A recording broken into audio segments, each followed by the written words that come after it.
And we are back. We got a Friday slate, 15 games in the MLB. We got 3 games going on today in the NBA, 4 more going on tomorrow in the NBA. Been a lot going on. Coming off a split day yesterday, had a winner in the NBA, got a nice cover with the Sixers, made up for what it went down on Wednesday, and then dropped a game in baseball. John, been a little bit of an up and down last couple of days after a hot start to the week, but we have a big weekend coming up to close out here. Yeah, going to have to get going in high gear. We were killing NBA, just sailing along in our love bets, hitting at 80%. And this ain't like the other, I don't want to say other, the frauds out there that tell you they hit 80% of their well bets. Our love bets were hitting 80% in NBA. After our Friday, going into to the weekend, we put a love bet on the Warriors in Game 2. Especially after last night. Today we're shooting this Friday morning, but after Thursday night's game, seeing how easy Golden State won against Sacramento without Dre Green, without Gary Payton, two of their top defensive players. Just hard to believe that they could not do that in Game 2. So we took a tough L there and then come back with another love bet the next day. Timberwolves plus 8.5. Timberwolves go down 21 early in the first half, only to storm back, take a 2-point lead going into the fourth quarter. As late as 6.5 minutes left in the game, Timberwolves have a 1-point lead. And from that point on, from 6.5, they miss 6 of their next 8 field goal attempts. They let Denver pull away. And then, just ugly basketball at the end, rebounds, throw it away. And the game full 9, taking 8.5, full 9. So, yeah, last night we got the, I always say, God giveth and God taketh away. So he gave it last night with the 76ers cover. He took it away with the Timberwolves losing by 9. Guys, nothing more illustrates getting the best of the number than these last 2 NBA games. Taking 8.5 to Game Land 9, laying 4.5 in the Game Land 5. Those half a points matter. This is the difference between hitting, say, your 58, 59% and losing less than or winning less than that, the half a points. Does it matter every game? That's why I hate when you guys, will bet a game the night before or early in the morning. And guys that don't have the VIP notifications are asking, well, you laid 1. It's 3 now. Is it still a good bet? And these are the reasons. Every half point counts. So if I felt at -1, the team had a 66% chance to cover at that point. When it goes to 1.5, maybe it's 63%. And then it goes to 2, it's 60%. And then it's 2.5, it's 57%. So you've got to understand that every half point matters. Getting the best of the line. That's why the slogan here, the motto is beat the number, beat the game. So always got to try to get the best of the number. But yeah, we jumped back with a winner last night in the NBA. Took an L with the Diamondbacks against San Diego. Once we tied that score up 5-5, thought we were looking good, right where we want to be with a big home dog with Arizona. But San Diego come back to score. No thanks to Fernando Tatis. This was one of the main reasons. So Tatis, if you guys were aware, was absolutely tearing up AAA. ESPN showing him every day, 2 home runs, whatever it was. 0 for 5 with 2 Ks last night. So they batted him lead off, and he absolutely laid an egg last night. Came with a dud. But that line was juiced by Tatis coming back with hopes of whatever he was going to do. Well, he didn't do it. We just didn't get the money. Once again, this is the saying, right side, wrong result. If we get 5 runs in that game, you tell me we're going to get 5 runs in that game, I would have said, okay, we're going to win this game 72% of the time, but it wasn't meant to be. San Diego scored 7 runs. Again, just that team is not hitting. They're 28th in hitting for the year going into today. And that's why I don't want to get ahead of ourselves, but I got a little lean. I guess we might as well go there, Ben. Yeah. Little lean to Arizona we're waiting to see where that number goes. Right now, you're anywhere from -05 to -09 San Diego. There's been very little movement on the game, but what movement there has been to San Diego. This game, guys, for me, right back with Arizona or no one, and why I'm leaning that way. Galen going tonight, just been lights out for Arizona, allowing 5 hits over 13 and 2/3 shutout innings, 18 Ks, 1 walk. That's control that I like to see. Little bad history last year. Padres got him for 5 runs, 4 earned in 6 innings. And he went 0-1 with a 4.96 ERA in 3 starts. So not great history in the Padres, but right now he's smooth sailing. Lugo, who's pitching for San Diego. He was a reliever his whole time with the Mets. Goes out to San Diego by necessity. They got him in a starting role. First couple starts were real good. Banged out his last time out. 3 runs off 8 hits in just 3 2/3 innings. Padres, as I said, not hitting the ball. 28th in hitting, 222 so far for the season. Soto, I don't think you can throw him a beach ball right now, and he can't hit it. He's off to a horrible start. So that's that one lean that I got in that one, Ben. How do you feel about that one? Yeah, definitely Arizona or nobody. I think they've kind of been the most profitable team for us here in the early going of the season. They're just overperforming right now, sitting at top of that NL West, 11-9. You have Padres and Dodgers, both a little bit underperforming, sitting just below them. They've had some tough matchups. They've performed in it. And then, of course, with baseball, it's just always about that pitching matchup. But like you already said, Gallen's just been absolutely dominant. We saw them on the backstretch of last season go on this kind of a similar stretch. I forget, it was almost 40 innings of straight shutout baseball, just not allowing a run. So, obviously, I'm not saying he's going to go on that, but when he gets in a role, when he gets in a rhythm, he's looking a lot better his last 2 starts than he did in the beginning of the season. So, Gallen pitching better right now, the way he's looked at the end of last year. Definitely a pitching edge there. And sure, on paper, there's a lineup edge to San Diego, but the way these teams have been performing is definitely an edge there to Arizona a little bit as well. So getting this game at a bit of a pick-up, definitely D-backs or nobody for me as well. Game's not played on paper, but as you said, yeah, the lineup looks good on paper, but 222, and Arizona hitting 260. They've been getting the run scored. Look, I said it this year, Arizona, they're going to be at least a 500 team. I don't think by the end of the season they've got enough to compete with Dodgers and San Diego. But as Ben said, right now, Dodgers and San Diego having problems coming out of the gate. And that's why we'll talk about the one game that I've already bet, and that's against the Dodgers today. In the meantime, Ben, you might want to check your mic. It's just a little bit of an echo. I'll continue on. Dodgers, Cubs, if you guys are watching this, we're going to try to get it up as early as possible. This is the 2:20 afternoon game today, just one afternoon game in Major League Baseball. Dodgers beat the Cubbies last night. They've won 2 of their last 3, but it hasn't been, like I said, a great start for the Dodgers at all. Dodgers right now hitting just 211 in their last 7 games. Only 195 versus left-handed pitchers, which Smiley is a lefty. Urias, he's been great for the Dodgers. He was great all year last year.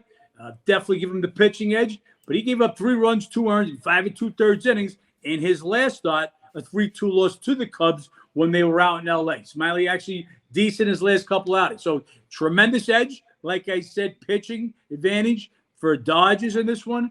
But hitting right now, as I said, Dodgers right now just 211, 195 versus left-handed pitchers, while Cubbies second in the majors batting 282, and they're batting 302 off lefties.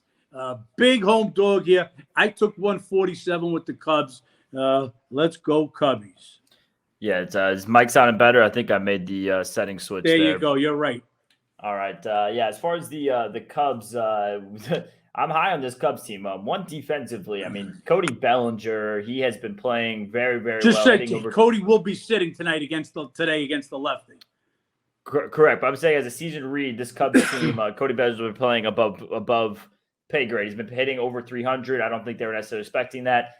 Defensively alone, this Cubs team with him in center field, better for that. Now, like John said, he's not in today, but you also have Dansby Swanson shortstop. You have Horner at second base. That is the best middle infield defensively by metrics in the entire baseball. So when you're having a middle infield with defense like that, it keeps you in games. Then you have ground ball pitchers. Strength up the middle, Ben. That's been from the 1900s straight through today. Defense up the middle, and as Ben's saying, your second base, shortstop, center field. Yep, and they have maybe the best defensive trio there. So no Bellinger there with that regard. Offensively, we'll see how it goes with Urias. Urias has struggled against the Cubs, so had a decent start against them last week, 3 runs to earn. Last year at Chicago, gave up 5 runs there. John already gave you the numbers there, what they're hitting against lefties. You're giving big dog plus money in a day game in Wrigley. I love big plus money home games for the Cubs when they're day games, just a little different atmosphere there.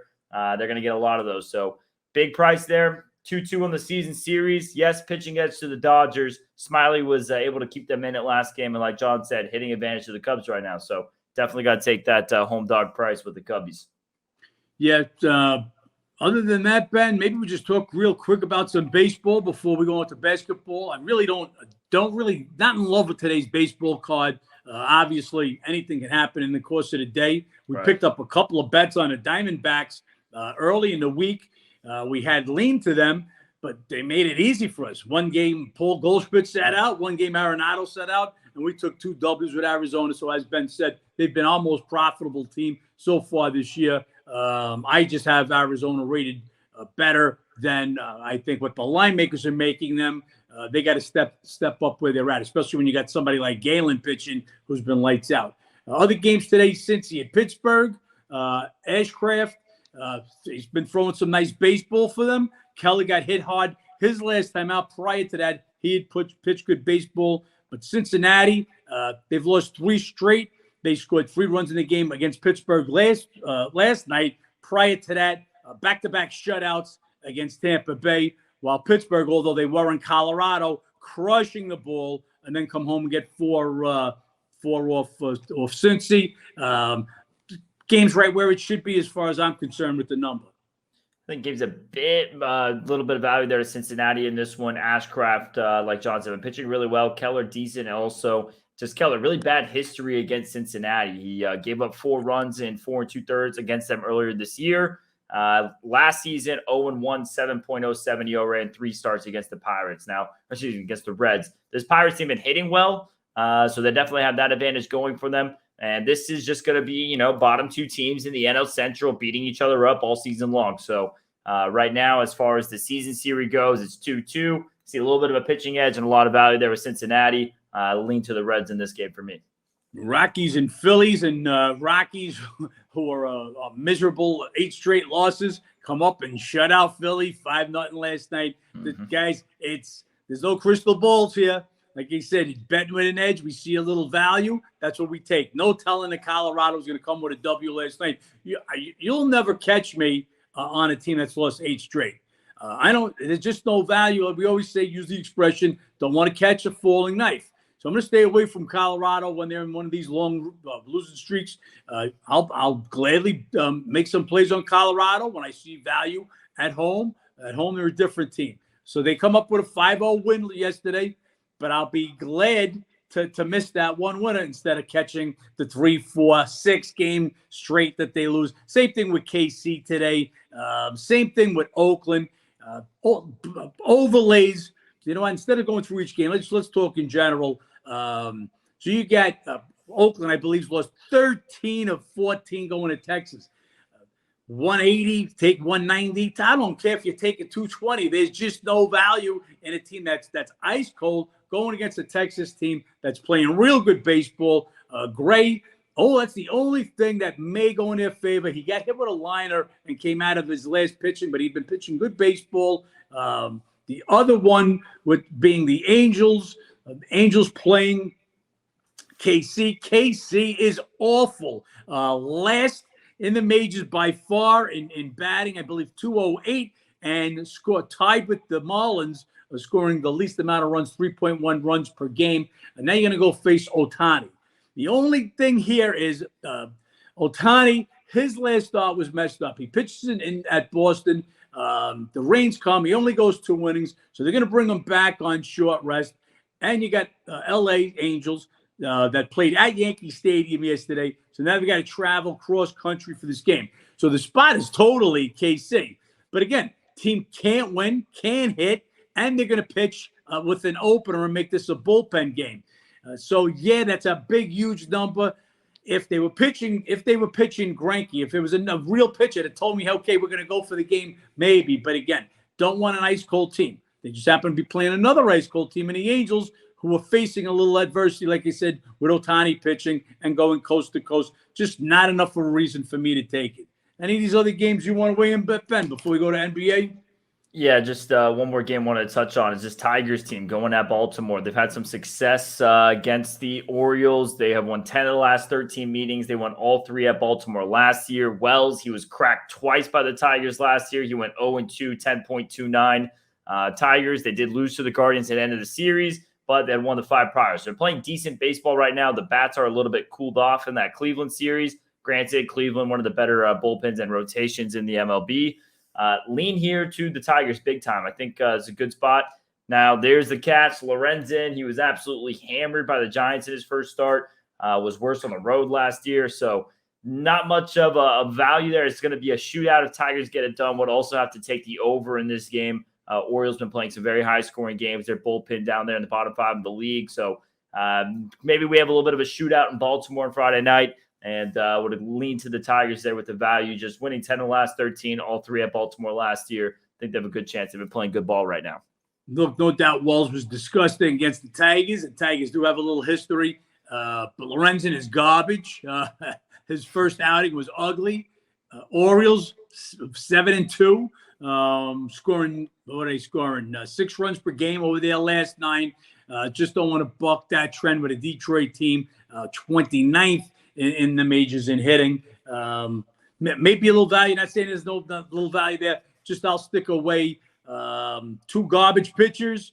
But Baltimore, I mean, they've just got by far the better lineup. I'll trust them to outscore Detroit if it becomes one of those games. Not advocating for Baltimore. And no way that I would lay that number. Just don't see enough of that. If the game was scored a little higher, I would say, hey, we could take a shot going against Wells. But Lorenzen, with Lorenzen, the way he's pitching and the way he pitches on the road, the way the Orioles are hitting, I'm looking at 5. Can the Tigers get more than 5 runs to beat the Orioles off Wells? And I would rather trust the Orioles lineup than the Tigers. And one more game I think we should touch on, maybe the series of the weekend. We have Astros at Atlanta, a little bit of a rematch of the 2021 World Series. Interesting pitching matchup, though. A couple of young guys who didn't pitch in that World Series. We have Brown going for Houston. He's coming off 2 quality starts, gave up 3 unearned runs, all earned across 14-inning pitch. Then you have Elder, who Braves have won all 3 of his starts, as he allowed 3 runs in 17 2/3. Now, right now, you're looking a little bit of home favorite there with Atlanta. Would lean here to the Stros. They met last year as a little World Series rematch. Braves won 2 of 3 in Atlanta. Would have a slight lean here to the Stros. I like the way Brown's been throwing. Astros went just 3-3 on the homestand. Bats started to heat up, though, in that Toronto series, scored 6.3 runs per game. Braves been dominant on the road this season. Not quite as much at home, and they're kind of like that last year as well, so interested to see if that carries over. But Astros are showing up for this game. It's just that World Series kind of fresh in the mouth there. Both kids pitching great baseball. We actually went against Brown the last time out with Texas. That was the game that Gray got hit with the liner and came out. Texas had actually jumped out to a 2-0 lead in that one. But with Gray out of the game, our bullpen collapsed. After giving up those first couple of runs, Brown settled down and pitched the gem. So two real good pitches. Again, just no price here. You're looking at plus 102, basically even. I can't say Houston is as good a road team as Atlanta is a home team, even though Atlanta's got off to a little bit of a slow start at home. But they just broke an 8-game winning streak with that last loss. It was a fun look. Guys, follow the trends. So Atlanta playing phenomenal baseball. They play that last game of that long road trip in San Diego, and they get shut out. They were hitting the ball. They were winning their games. This is why last game of a road trip is a trend. It's something that we follow. Atlanta Legacy is playing great baseball. they fall down, don't even score a run against the Padres in the final game of the trip. But now they come back home, still playing good baseball. Houston, you got Altuve on the injured list since the start. They've just put Chase McCormick on there, a little banged up. They're not playing their best ball either.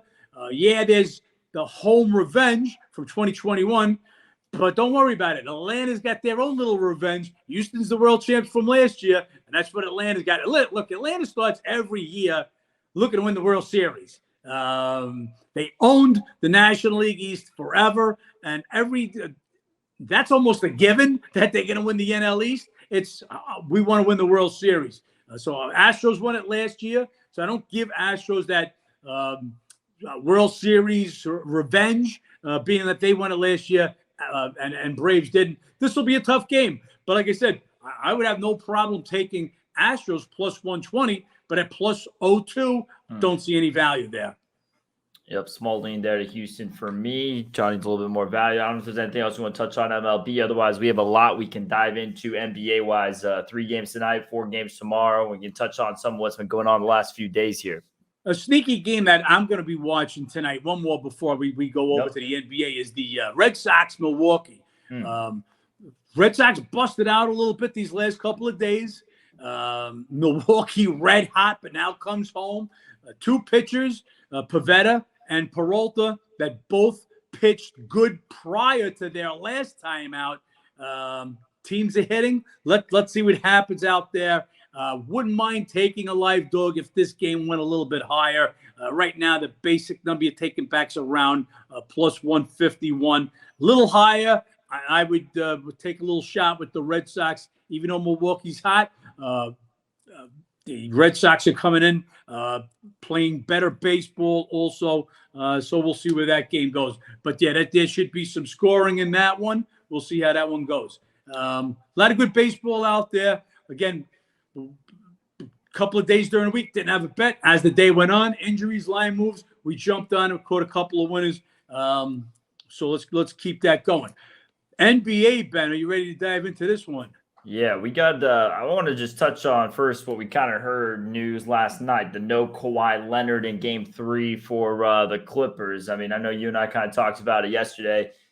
Just finding out he got hurt in game 1 just makes absolutely zero sense to me that he played in game 2 with the knee sprain apparently in game 1. Giannis sat game 2, Morant sat game 2, and they already stole one on the road. So I don't know the severity, obviously, of it going into that second game, but just seems like for someone who they managed so tightly all season long and just really his whole Clippers tenure, they've managed so tightly game by game, they could have handled that situation a bit better. Okay, so let's talk about that. So in the last 19 games that the home team has lost game 1 in the playoffs, they've gone on to win game 2. Clippers won game 1, meaning they beat the home team, Phoenix, in game 1. Yep. If Kawhi played Kawhi did play, if he played, he plays, and Phoenix was still a 7.5, 8-point favorite in game 2. Could the Clippers have gone in and stole game 2? Absolutely. Chances are they weren't going to win anyway. It made all the sense after stealing game 1. So if there was anything, any hint, if he felt a tweak for him to rest game 2. And I'm not an after guy. I don't want to say I'm an after the fact guy. But like I said, if Clippers lost game 1, there's nothing to talk about unless he was really hurting. You're a star player. You got to get out there and play. Agreed. By the way he played, we didn't think there was an injury. We had no idea there was an injury. But he's playing a phenomenal game of basketball. So Kawhi, through the 2 games, averaging 34.5 on 54.5 shooting, 6.5 boards, 6 assists, and playing 40 minutes. I mean, he was out there. He was phenomenal. But again, if there was a thought that there was a possibility something might have been wrong after stealing game 1, no reason to play him game 2. I'm afraid he's lost for the series. Just hearing coach speak day to day, how they're saying it, I don't think it looks good for Kawhi. Norm Powell comes up with a heroic effort. I mean, last night, look, he's a player, but not didn't think he could fill the shoes. So he comes in and really kept them in the game, along with Westbrook, to get the cover.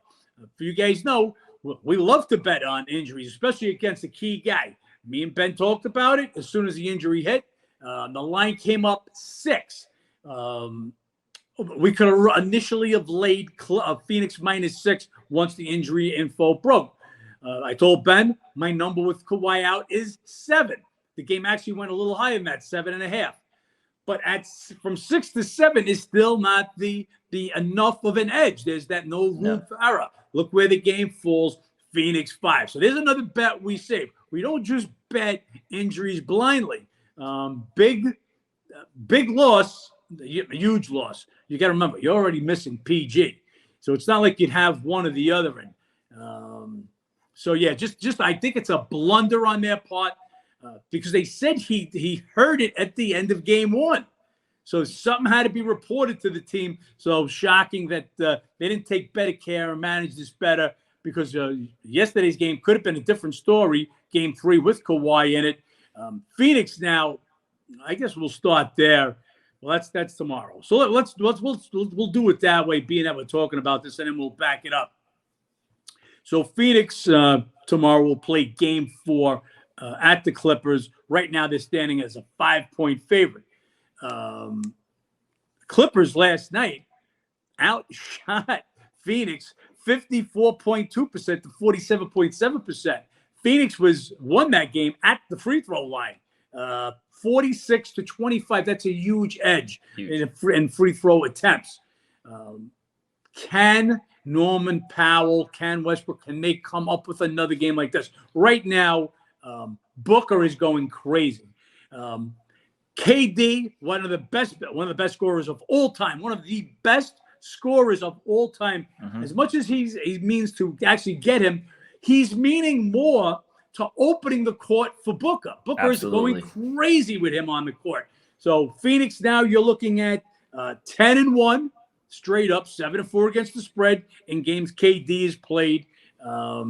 Clippers, like I said, if Kawhi's not there, they got it done yesterday. Man, they really played their hearts out in a game without their 2 superstars. I don't think they could do it a third game in a row. We'll keep our eye on this one. At 5, without Kawhi, would have to be Phoenix or nobody, Ben. Yeah, you touched on there with the free throws. That was a big part of it. I like the under going into that game prior to knowing the Kawhi knowledge. Still lean there afterwards, knowing Kawhi was out. Part of the free throws, though, and part of everything that went down. I mean, Clippers just played small ball, especially down the stretch of the fourth quarter. I mean, they were kind of inching back to get in that backdoor cover, bring it back to 5. They're playing a very, very small lineup. There's a reason for a lot of free throws there, very up-tempo, and part of them, shooting 54%, but they had a little more turnovers. So that small ball lineup, I don't know if they're going to carry over with that into game 4. We'll see if that's something they do. Obviously, the whistle's there. Interested to see what happens there. We got to know more about Kawhi, and that's kind of how the other 2 games are a little bit tomorrow as well, with the Bucks and Giannis and Memphis and Morant. Waiting to get more info. And in playoffs, a lot of these injuries aren't going to come out until game time, because just as bettors, it helps us to know the information. It also helps the teams they're playing against to know the information of who's in, who's out. So in the playoffs, they're a bit more discreet with it. There was no words of that Kawhi report anywhere prior to that coming. I hadn't seen that anywhere. So we'll see. Kawhi there wasn't, but they got us the other night, but it worked out for us. We had to lean to Milwaukee in game 2 with the Heat. I just gave you the stat. It's now what is it? Is it 18-1? If the home team lost game 1 of the players, they won game 2. So Milwaukee was in that spot, and I wanted to bet on them, even if Giannis was out, if the line was going to go down. Well, during the course of the day, once they upgrade Giannis to questionable, usually an upgrade means you're going to play. Whereas if you get a downgrade in the middle of the day, you're more likely to miss. So we jumped right on Milwaukee. Didn't want to miss that number because my number with Giannis in was 9. So we wanted to catch that number right away. Once he was out, we were staying with the bet anyway. Like I said, we wanted to go with Milwaukee. It's just about catching the best number, guys. A lot of the times when we're waiting, we're just waiting for the peak number, for the best number. Like I said, every half a point counts, and every few pennies in baseball count. So if I could take 3 cents, 4 cents, a nickel better on each game at the end of the year, that 3, 4, and 5 cents means 3, 4, and 5%, and then that's what it equates to. So again, we might not have a bet first thing in the morning. As the day goes on, as the lines move, become juicier for us. But with Giannis, without Giannis, Bucks were still able to pull it off. They're deep. We've been talking about them all year. Now going to Miami, look, Giannis was a game-time decision. Him and Morant were basically both game-time decisions. As Ben said, this is also gamesmanship. So other teams, are you preparing for them? Are you not preparing for them? When you're talking about Giannis and Ja on the court, those are two guys you got to prepare for. They're game changers, okay? Not guys that are going to move the line a half a point. Maybe he's worth something. Giannis, one of the best players on the planet, regardless. But if he's in, this line should go higher. Right now, game is sitting at 5.5. Heat played a great first game without him. Now, Heat have won the last 4 in Miami, the last 4 meetings in Miami by a combined 73 points. If Giannis is in and this game goes up to 7, it's sitting at 5.5 now with Giannis being questionable, I would be on the Bucks I would be on the Heat in that one, Ben. Yeah, always weird trying to, cap some of these teams as far as these home trends, right? Because with Miami, we talk about all year, just one of the worst teams at home against the spread all season Second worst long. against the spread. Nope. And we talk about it all season long, but obviously the trends there against Milwaukee specifically favor them a bit. Playoffs a bit different. I don't know if you guys pay attention to this Heat attendance or the Heat atmosphere at their games, but I would say as far as a home edge during the playoffs of all the teams so far, they've had the least exciting to play in. That was last year also against Atlanta. Noticed that as well. Even in the Eastern Conference Finals, a little bit also as far as attendance and just the atmosphere. So interesting to see how that carries over against Milwaukee. Agree with John, though. If Giannis is in, wouldn't want to go with the Bucks. I would take that big number with Miami. However, if he's out, I would lean to the Bucks again if that number is cheap enough. I think he's been playing. I think this Bucks team is deepest team in the NBA. I'm very fond of what we've seen from Bobby Portis coming off the bench. Led the bench double-doubles this season.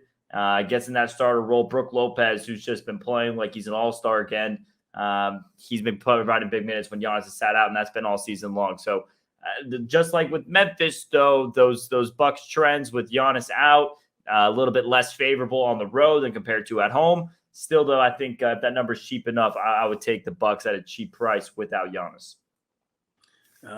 2 more games on Saturday. We're going in reverse order. We started to Saturday. We'll come back to tonight in a minute.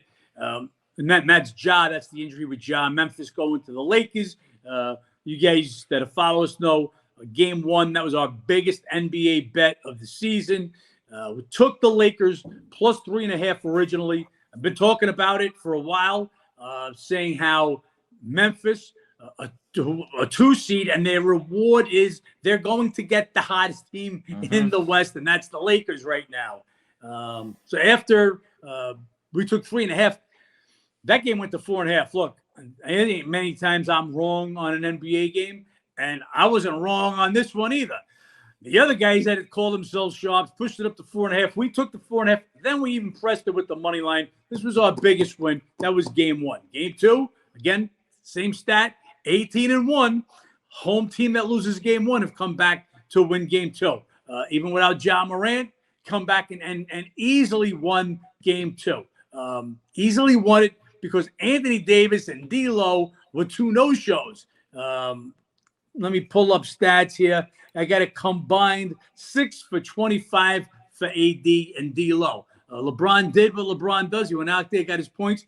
Hachimura playing great the first 2 games of this series. But AD and D'Lo, they've got to give you more than that. I think they will when they go home. Look, Memphis, best home record during the regular season, atrocious on the road. 16-25, 14 straight up, 14-27 against the spread on the road this year. And as we've told you guys a couple of times, since the debacle, Memphis was on an 11-game win streak. They go to the Lakers. You got Bane and guys getting into it with Sharp on the sidelines since losing that game, okay, and since playing that game in LA, 21-19, straight up, just 16 and 24 against the spread. So the second half of the year was a total fall off for Memphis. No better than a 500 team. Definitely not a 500 team on the road. Lakers' hottest team. I'm hoping Ja is in. If Ja is in, line will go down, and I'll look to lay the Lakers at a cheaper price. Yeah, it's got to be Lakers or nobody in this game 3 spot. Chance to get that edge back up on the series. Dylan Brooks poking the bear a little bit, talking to shit to LeBron James for whatever reason.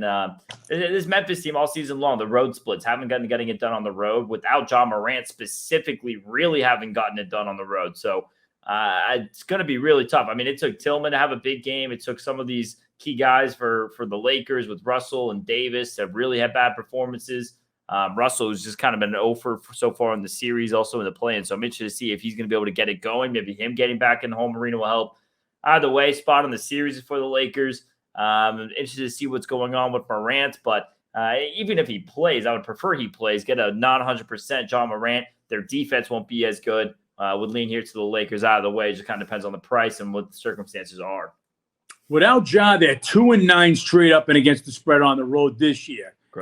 So without him, they got a problem, and we'll see where that number goes if he's out or if he's in. But yeah, to me, it's Lakers and nobody. Got no interest in taking Memphis, whether Ja plays or he doesn't, regardless what the number is. If it's at 5 right now, 4.5, 5, the game won't go much higher. Won't go higher than 6 if he's out. That wouldn't be enough for me to take Memphis. It's Lakers or nobody, Ben. And then last Saturday game, John, are we bringing out the brooms in Brooklyn? Sixers 5.5 on the road right now. Yep. I wrote that. I wrote that in yesterday's preview. Nets had their shot the night we bet them in game 2 plus 10, up by 5 at the half. That lead disintegrated in the third quarter, and they couldn't keep a game within double digits. Now they go back home. We laid 4.5 on Philly in game 3. Harden gets thrown out in the third quarter. Embiid gets held to 14 points, and you still can't cover at home. No. Turn out the lights. The party's over for you old guys that used to watch Monday Night Football. Dandy Don Meredith. Yeah, this is a sweep. Just no matter how many they beat them by, will Nets show up and put up an effort to at least get one at Brooklyn. Philly wants this series over. Their round 2 matchups against the Celtics. Celtics have their number. Embiid not great with the knee. You want to just give him as much rest as possible. So they'll want to finish this up. Line now is 5.5 for tomorrow. We laid 4.5 and barely got there, but we got there last night. Philly or nobody. Just don't want a Nets team. Philly now 7 meetings this year. 4 in the regular season. They've won all 7, 5-1-1 against the spread. They've won their last 4 trips to Brooklyn. Philly and nobody. Yeah, slight lean to Philly, and then lean to the under in this game as well. Typically, elimination games tend to be a little bit more low scoring, and also just as series go on, they get a little bit more low scoring as well. Defenses figure it out a bit. So lean to the under this game, but I agree with John. I think it's going to be series over in 4 games. I thought Brooklyn was going to be able to put up more of a fight. Just too small. Claxton doesn't give them enough interior. You have to double too much. That opens too much shooting-wise. Just a really bad mismatch there. Whereas Boston, a pretty big team. So that's going to be an interesting round 2 matchup. And that can take us right into tonight's slate of games, John. So we have Celtics at Atlanta, game 3. Spot in the series is all Hawks. Matchup trends and the history, though, would say Celtics continue rolling. Much like Philly, do you think Celtics are going to be able to keep it going, go up 3-0 here in this spot tonight? I do, but the line is right where it's supposed to be. Guys, I'm big on the numbers. My numbers are what the line is. So go to my ratings. If you're a follower, if you're a member, you can see I've got Celtics rated 41.5 on the road. I've got Hawks rated 35.8 at home. That's a 5.7 difference. Celtics are 5.5-point favorite. Guys, these are the best numbers in the world. These are the best betting numbers in the world. I challenge any out there that come up with computers. I don't give a fuck what computer you use. Nobody's got better basketball numbers than I do. Celtics have owned this series, like Ben said, won all 3 meetings during the regular season. Where am I? Won all 3 meetings during the regular season, including 2 at Atlanta, 2 blowouts, combined 34 points. Would expect nothing less. This game opened 4. That was, I mean, it was gone in seconds from when it opened. As soon as the game was over, BetOnline put it up 4, right to 5. The edge was at 4. I'm not laying 5. I mean, I make the game 5.7, but Celtics do have the what we're going to call just own them right now. Game's 5.5 is the right number on the game. I'll sit this one out, but I expect Celtics to win this one. Same scenario. Celtics are playing real good basketball. Started off the season great, hit a little patch in the middle, and then that's what happens to these teams. They lose a little interest. End of the season, they're red hot again. Where's my Celtics stats? Celtics now have won and covered the last 7 meetings. We said, including the last couple at Atlanta. Celtics have won 10 of their last 12 games going back to the regular season. 7 of the 10 have been by double digits. Celtics are tied for the second best road record, 25-16. Hawks, a much better home team last year than this year. Still finished 24-17 straight up, but just 18-23 against the spread. I don't want the Hawks in this one. I'm not giving them the they won 2 in their place, so there's got a little revenge. No revenge spot. I'd be Celtics or nobody, but at a lower number. Yeah, I agree. Celtics are nobody. I will say I have a lean to the Hawks in the first quarter in this one. If you guys watched that game too, Atlanta, they came out guns blazing, and then went on a 4.5, 5-minute scoring drought, just fell off. So first home game of the series, definitely expect that energy there to be there. Sometimes that can be bad. Sometimes the home adrenaline's a negative thing when you first come back into it. We'll see how Atlanta handles it, but you can get it plus 105 for them to come out that first quarter. I would expect it to be tight early and Boston to pull this one out. Typically, that's how these game 3s go. We saw that a little bit with the 76ers and the Nets, a little bit of a tight game 3. Started off tight. Sixers ended up pulling it out. So Atlanta's not dead in the series yet. They have a lot to fight for. If they win tonight, then obviously it's a brand new series. So lean to the Hawks first quarter and lean to the Celtics full game. Maybe get a better live price if Hawks do, in fact, come out hot. Cavs and Knicks. Knicks went and got game 1 for us. We were all over that in game 1. And then Cavs do, like we said, 18-1 now. They lost the home team, lost game 1. They win game 2, and that's what they did. They blew the Knicks out. It's that mentality, guys. And these are the revenge spots. And these are all the spots that we talk about continuously. The bounce back spot, the 2-game series, that's pretty much been a new thing in the NBA in the last few years. Tough to win both those games. Right. And we're seeing that so far in the playoff season. Series shifts to New York now. Cavs, as good as they were at home, were not a good road team.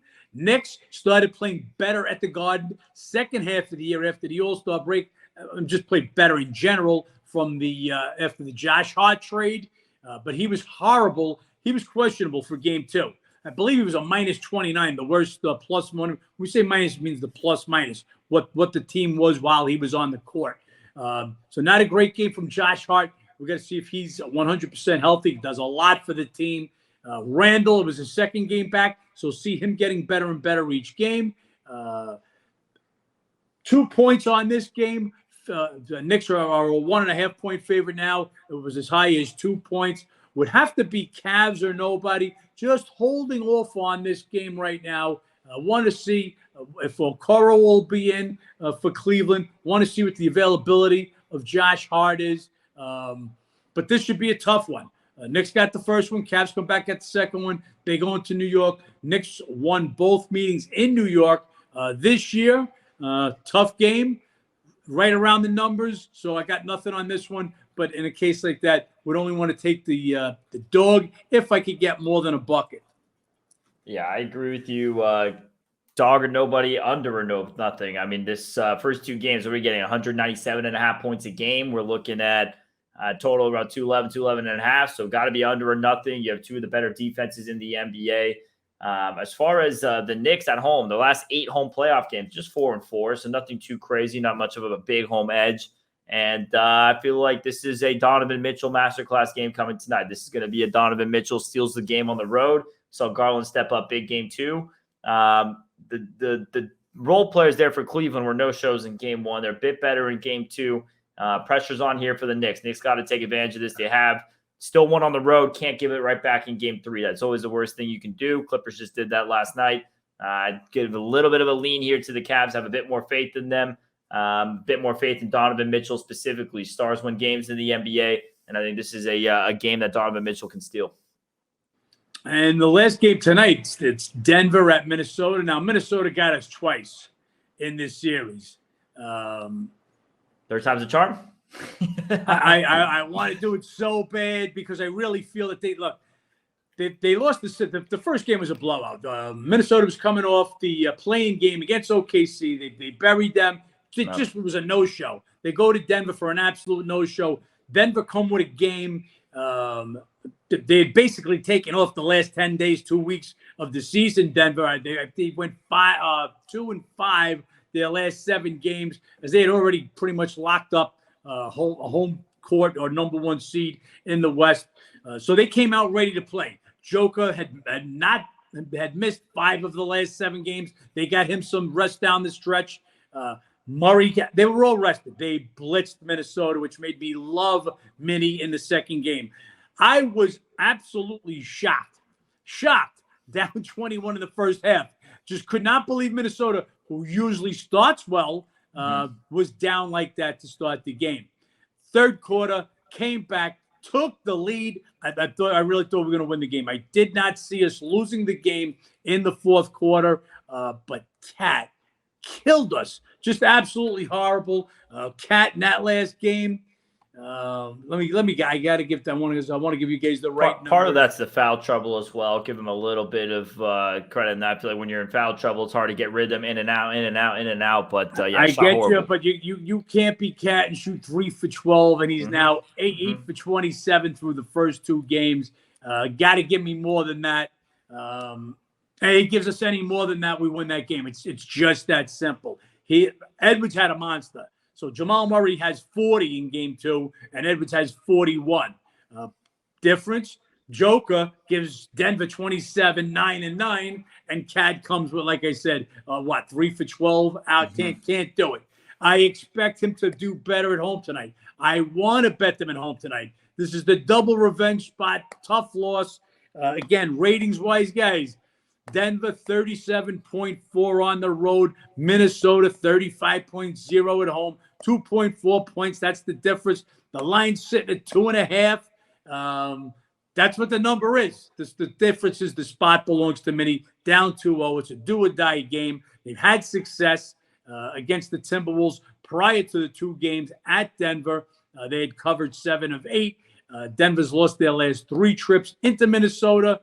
Just waiting to see where this number goes. If it's a hit 3, I'll be forced, to take Minnesota again. I just didn't think Denver wasn't one of my top teams in the West starting the playoffs. The Lakers were. Phoenix was. Who else we got there? Sorry, Memphis, Golden State. Yeah, so those were my top teams. The Lakers, Phoenix. Could I see Denver? Yeah, but not in. I didn't give a shot. I didn't give Denver a shot to come out of the Western Conference the way they played. These first 2 games, different story. But just like Memphis, Denver was the second best home team. Just not getting the job done on the road. It's Minnesota or nobody in this one. I'll wait. I'll monitor it. Let's see where the line goes. But the T-Wolves are nobody, Ben. Agree with you. T-Wolves are nobody. Just the spot in the series. Can't go against it. As far as this Minnesota team, you were touching on there with Cat, just a no-show last game. He was a no-show last year in the first round as well. I mean, they lost the game to Memphis. He literally took 4 shots. I mean, forget missing. He just didn't take attempts. I mean, you got outshot by Naz Reid in that game. So Karl-Anthony Towns, the Gobert experiment, it's weird. I will say credit to Gobert. He was the only guy in that game 2 who had a positive plus-minus. He was +4. Everyone else on the T-Wolves was in the negatives.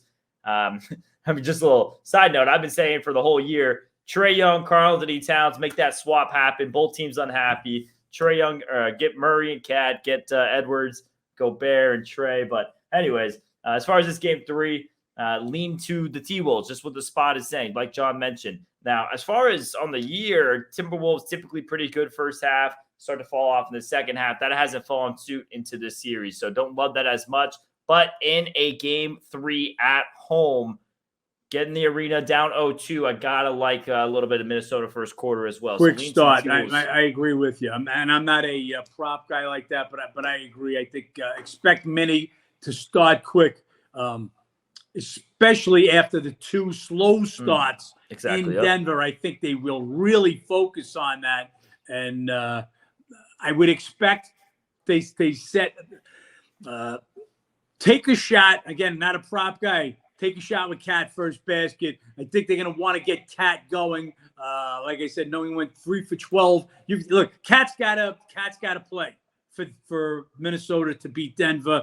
If I'm the coach, I want to get him the best first shot and get him going. So again, not a prop guy, but that might be something you want to look at. Minnesota first quarter, Cat first bucket. T-Wolves to win the game. How's that for a parlay, Ben? Yeah, there you go, John. I like that. It's plus 650, by the way, for that Cat first basket. We'll see if that ends up happening. I definitely agree with you. Yeah, Minnesota first quarter there. We'll see if that's how it plays suit. As far as Anthony Edwards, Jamal Murray, though, they both have big game 2s. Jamal Murray, if he is back to how he looked a couple postseasons ago, pre-ACL injury, Denver could be real. Denver could be a problem if he's playing like that. But I don't want to get too high on the horses here. Denver, one of those Western Conference teams, good amount of fall off when they go on the road. So we have to see how they do on the playoffs and the road. Obviously a different beast than the regular season. Look, their questions coming into the playoffs was health. Joker, as I said, missed 5 of the last 7 games. Didn't have a great first game, but obviously they blew out the Timberwolves. Didn't need one. Jamal Murray, he missed a few games going down the stretch. You always got to worry, they're going to sit him out. But he showed up, and that's his biggest game since the bubble days, dropping 50s. If Murray can be that number 2, that real number 2, Denver's dangerous again. But they got to show me they got to win on the road. Tonight's a big step for that. We'll take a look at that game. This will tell me more what I need to know about Denver. But if you're following their records right now, like I said, Minnie in a 2-0 hole. Denver hasn't been great on the road. Would have to be Minnie or nobody for me. If it was to get to 3, 100% I'll be on Timberwolves at plus 3. Might even take 2.5. I'll just watch how the line movement goes on this one. And you guys know we're always on top of lines, injuries, a lot of that going on right now with the NBA playoffs. We have a big baseball card going on today, honestly all weekend long. So we have a lot going on in sports. We have a lot to get to on this Friday. John, that you want to wrap up with? No, as Ben said, it's just a long weekend of tonight we'll have 3 NBA games, and Saturday and Sunday 4 each. All the playoff teams will be in action. Obviously, every team playing Major League Baseball today, Saturday and Sunday. A lot of work to do. Stay by your phone. We'll get those messages out to you, and we're working on the injury notifications for baseball like we've got in NBA. Guys, look, if you don't have the app, okay, just the injury information and stuff that we give you, this is what's worth it. You get injury informations.